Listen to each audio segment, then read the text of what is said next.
Yes, and we are in John chapter 2 for a really quick highlight. The wedding at Cana is the first sign. There's 7 signs revealed in John's gospel. This is the first of them. It's something about revealing the glory of Jesus. And what I particularly love about this, reading through it, is that, well, so much to it, but you picture the scene.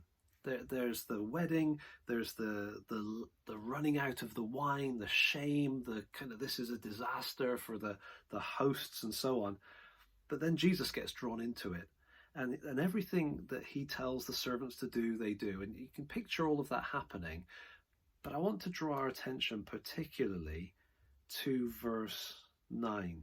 The master of the feast called the bridegroom and said to him, "Everyone serves the good wine first, and when people have drunk freely, then the poor wine, but you have kept the good wine until now."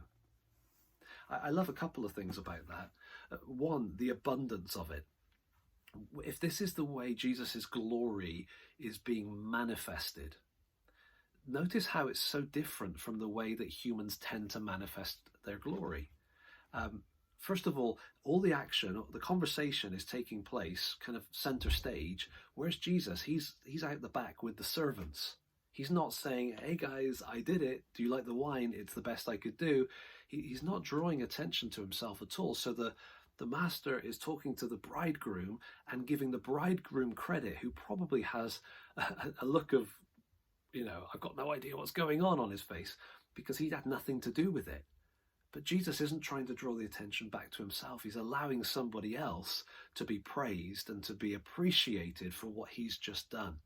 And so there's a couple of things there. There's I suppose it's a combination of humility and generosity.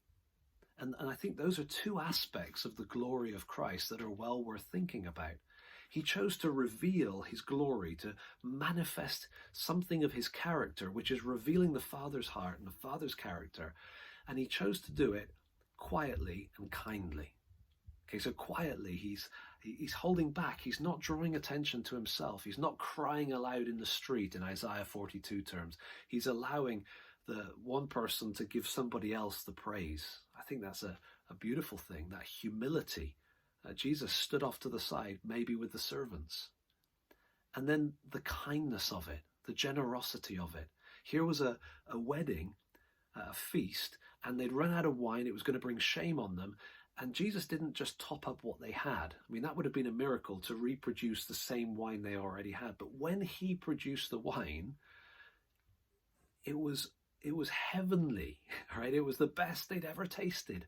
And there's an abundance of it, a ridiculous amount of it.